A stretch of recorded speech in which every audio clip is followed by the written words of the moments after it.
Salut, c'est Antoine, bienvenue dans cette nouvelle vidéo. Aujourd'hui, nous allons voir ensemble comment réussir son année scolaire lorsqu'on est un footballeur et un sportif de haut niveau. Avant de rentrer dans la planification et les objectifs, j'ai un message extrêmement important à te faire passer. Tu vas tout miser sur le football, très bien, mais j'ai vu beaucoup trop de vies qui ont été gâchées pour avoir été en centre de formation. Il y a des joueurs qui ont tout mis sur le football et ils n'ont pas pris conscience et ils n'avaient pas la maturité nécessaire pour se dire à l'école il faut que j'ai des bagages. Et maintenant, lorsque je les ai au téléphone, ils ont 22-23 ans, ils me disent Antoine, j'ai déconné et là je reprends les cours. Donc toi dès maintenant aie conscience de cela. Ensuite, t'es pas à l'abri qu'il y ait une grave blessure, t'es pas à l'abri de toutes ces choses là et peut-être qu'au bout du compte tu ne deviendras pas footballeur professionnel. Et même, allez, on va dire que tu vas devenir footballeur professionnel à l'âge de 35-40 ans. Lorsque tu arrêteras ta carrière, qu'est-ce que tu vas faire? Ok, t'as mis de l'argent de côté, mais il faut investir, il faut faire des choses et pour cela il faut avoir des notions que tu apprends au cours ou que tu apprends en te formant à travers les écoles supérieures, la fac, les BTS, etc. Il faut absolument que tu sois présent à l'école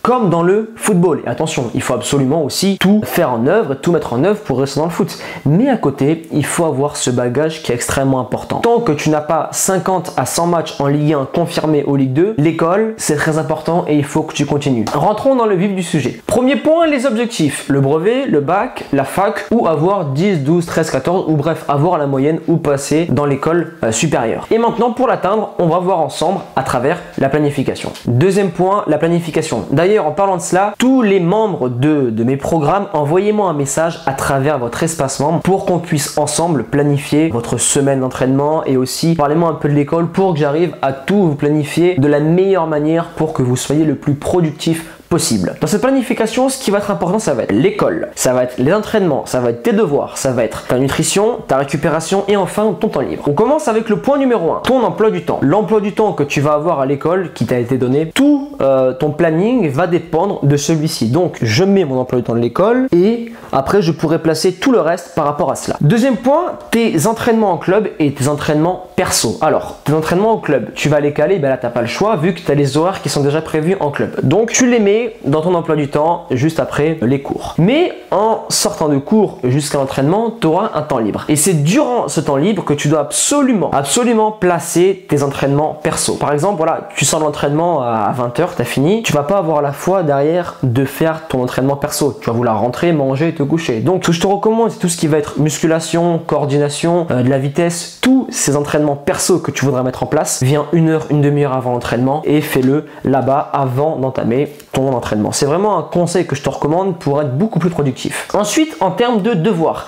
Les devoirs, il faut que tu les fasses absolument avant d'aller à ton entraînement personnel et en club. Pourquoi? Parce que dès que tu sortiras de cet entraînement, tu seras fatigué, tu auras juste envie d'une seule chose. Manger et dormir pour récupérer et le lendemain en retournant en cours. Donc, tu auras la flemme de faire tes devoirs. Donc, dès que tu as une heure en permanence de libre, fais tes devoirs. Prendre l'avance. Ou sinon, demande à ton prof ou à ta professeure, voilà, monsieur, madame, je suis un footballeur de haut niveau, j'entraîne beaucoup, est-ce que vous pouvez me donner les devoirs une semaine à l'avance, comme ça je pourrais m'avancer. Voilà, n'hésite pas à demander cela, c'est super important et c'est ce qu'on faisait au centre de formation à Toulouse pour être constamment en avance avec les entraînements. On a vu les devoirs, maintenant on va passer à la nutrition. La nutrition, tes collations à 10h au collège ou au lycée ou à ton école primaire et à 15h, tu dois absolument avoir un goûter. Et ce goûter-là, il n'est pas disponible à l'école. Donc, il va falloir que tu le prévois. Cette collation-là, elle est par rapport à ta nutrition, à ton planning de nutrition. Voilà, tous les jours, tu sais ce que tu manges. Et à 10h à 15h, par exemple, je peux ramener en cours dans un tupperware des amandes, des fruits secs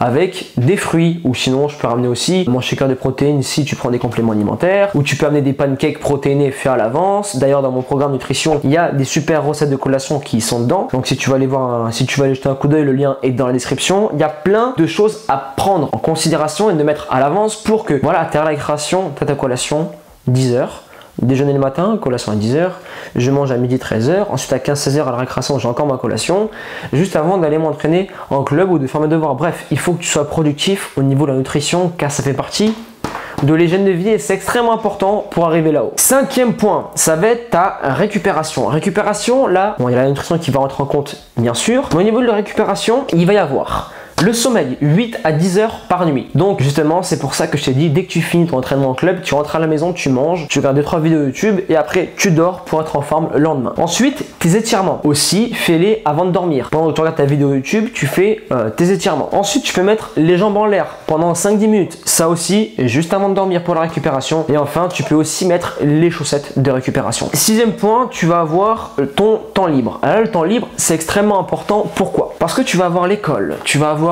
le football et tu vas te dire, mais quand est-ce que je vais avoir du temps libre? Et le temps libre, tu l'auras en général le mercredi après-midi et les week-ends. En général, soit le samedi, soit le dimanche. Tout dépend lorsque tu joues ton match. Et il va y avoir beaucoup de sacrifices à faire et c'est normal. Lorsque j'étais en centre de formation, c'était école, dodo, entraînement, école, dodo, entraînement et tu pouvais parfois sortir. Il faut que tu fasses des sacrifices maintenant pour que plus tard tu aies la vie dont tu rêves. Si tu veux atteindre tes objectifs, tu dois faire des concessions et ça passe par là. Ça passe par l'emploi du temps et ça passe par de la productivité. Mais il ne faut pas complètement passer à côté de sa jeunesse. Donc les temps libres, c'est extrêmement important et tu dois absolument les mettre en place. D'ailleurs, en parlant de temps libre, ça me fait penser au niveau de la nutrition, un repas plaisir par semaine. Voilà, pour que ça fasse du bien à ton mental et au psychologique, il faut que tu penses des fois à te faire plaisir et à relâcher la corde. On arrive maintenant à la fin de cette vidéo. J'ai absolument voulu t'expliquer tous les autres points en dehors de l'école pour que tout tourne autour de cela et que tu aies le temps pour tes entraînements perso et en club et pour qu'à l'école, ça marche. Vraiment, c'est extrêmement important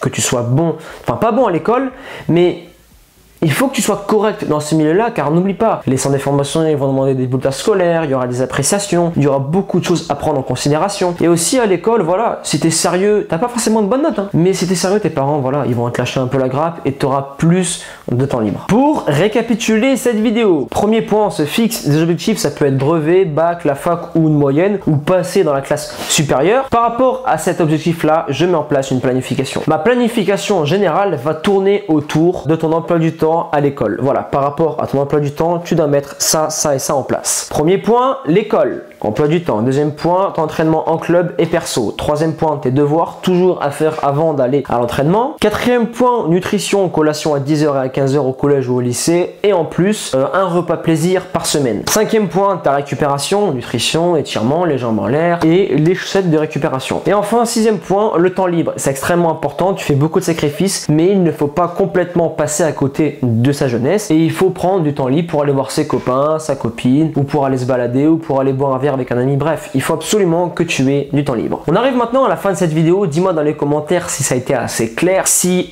cette année tu vas tout exploser. D'ailleurs, si tu es déterminé à tout exploser cette année, mets-moi dans les commentaires le hashtag motivation 100%. Et à présent, si tu souhaites aller plus loin en termes de préparation physique, nutrition et préparation mentale du footballeur, je t'invite à télécharger mon livre La Bible du footballeur qui est totalement gratuit. Le lien est disponible dans la description ou sinon tu as juste à cliquer sur le lien qui s'affiche juste ici. À présent, je te laisse là. Je te souhaite une bonne année scolaire, une bonne saison, persévérance et motivation et on avance ensemble.